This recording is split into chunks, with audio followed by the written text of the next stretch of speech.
we're going to take a look at what is called Beer's Law, and it's named after a person, not the drink, but it looks at the relationship between the absorbance of a solution in the UV or visible spectrum, we're going to focus on visible, and the concentration.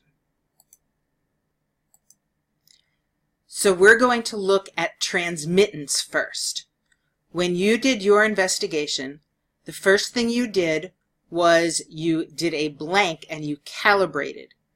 And so that way the spectrophotometer and the computer could measure the intensity of the incoming light. So it was able to measure, that's what we're calling P0, how much light gets to the detector in colorless distilled water. Then when you were taking readings, it measured the intensity of the light that passed through the solution. And transmittance is the ratio of the two. We typically multiply it by 100 so that on your spectrophotometer you read percent transmittance. And the higher the percent transmittance, if 100% is transmitted, then all of the light passes through the solution. If there's a very small percent transmitted, then very little of the light gets through. That happens in a darker solution. So hopefully what you saw in your data was as the amount of the concentration of solution went up, the percent transmittance went down. After you collected your data, you had to graph it. So let's take a look at the graphs. Transmittance versus concentration should have been a curve. But when you graphed the negative log of transmittance versus concentration, you should have gotten a nice straight line. Straight lines are easier for us to work with because there's a direct relationship between the concentration and this value, which it turns out we're going to end up calling absorbance. Absorbance by definition is the negative log of the transmittance. And you've seen absorbance already because we measured absorbance versus wavelength to try to pick the best wavelength to run the experiment. Lambda, remember, is wavelength, and so lambda max is the wavelength measured on the x-axis where there is a peak. This one has two different lambda max values because they're two different peaks. Depending on what you need to measure, you might probably pick this one as your measuring lambda max.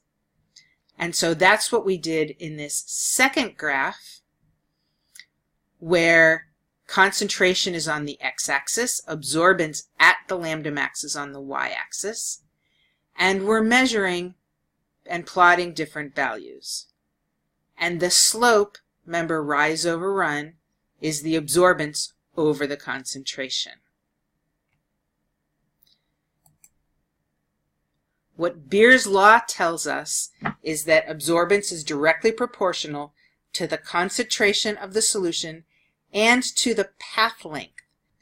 The path length is determined by the cuvette. We had 1 centimeter cuvettes, so our path length will be 1 centimeter. The absorbance, that's what we've talked about, the negative log of the transmittance. And the molar absorptivity constant, or in older texts you might see extinction coefficient, but the molar absorptivity constant is specific to a certain material at a certain wavelength. And since the slope is the absorbance over the concentration, it is A times B. So if we look at our little graph back here, we know our path length is 1 centimeter because that's the piece of equipment we have. Therefore, we know that our slope is the same as our molar absorptivity constant. So let's take a look at how we solve some of these problems. So we have a spectrometer with 1 centimeter path length, and we've measured the molar absorptivity constant as 7.6 liters per mole centimeter, or inverse molarity, inverse centimeters, at a specific wavelength. So we want to know the absorbance of a solution. So to figure that out, absorbance is A, the molar absorptivity constant, times B, and I'm not using significant figures here, times C, the molarity. Molar absorptivity, path length, molarity. Multiply those three together, and you see that the absorbance is 0.30. And absorbance has no units because the molarities cancel out and the centimeters cancel out. The next thing it wants to know is what is the percent transmittance. We know that absorbance is negative log of T, but in this case I know A and I want T expressed as a percent.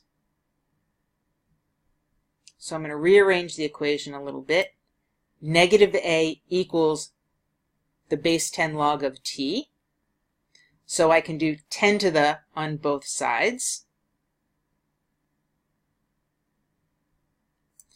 And I end up with the transmittance as 0.5, but if I want percent transmittance, I multiply it by 100.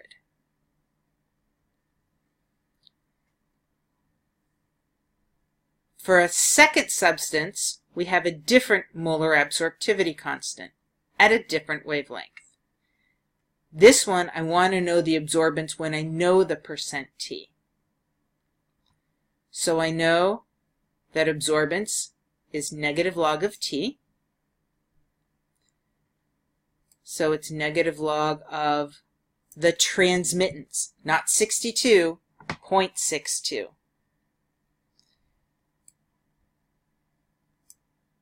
And then I just plug that in my calculator.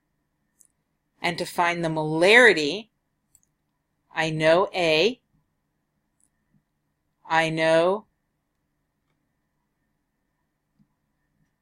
my little a, my molar absorptivity constant, I know my path length, I don't know my concentration.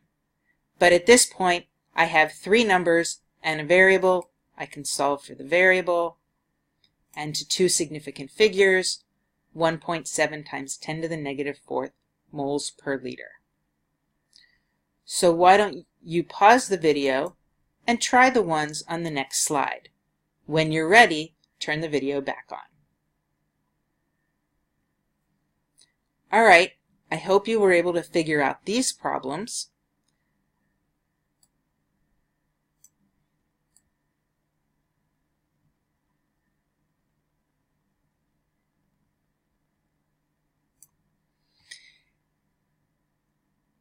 If I know the percent T is 42%, I can find the absorbance.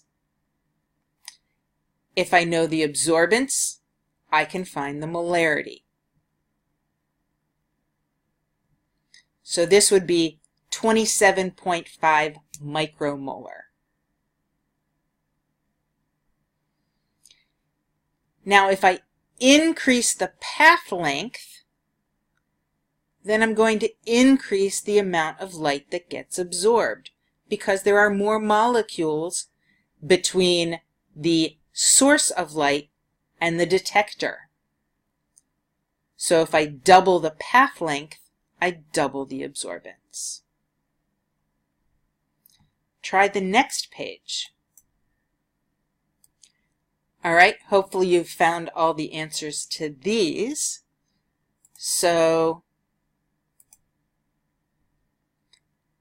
this is being able to use the equation absorbance is negative log of T. You should be able to go back and forth between the two. And for an absorbance of 1.5, we have less than 5% transmittance. It turns out that if you have an absorbance of over 1.5 or a percent T of less than 5%, the error in the piece of equipment, our spectrophotometer, becomes very large. So we want to keep our percent T between maybe 95 and 5%. Our absorbance, we want to try to keep it below 1.5. Probably below 1.2 would be even better. For the blue dye, our lambda max is a little over 625. We'll call it 630. And the yellow dye absorbs in the bluish purple range, the lower, shorter wavelengths. And what you can see here is that the green dye is actually a mixture of some of the yellow dye and some of the blue dye. Okay, at this point you know enough that you can answer lab questions and homework problems. If you have any questions, as always, let me know. Good luck!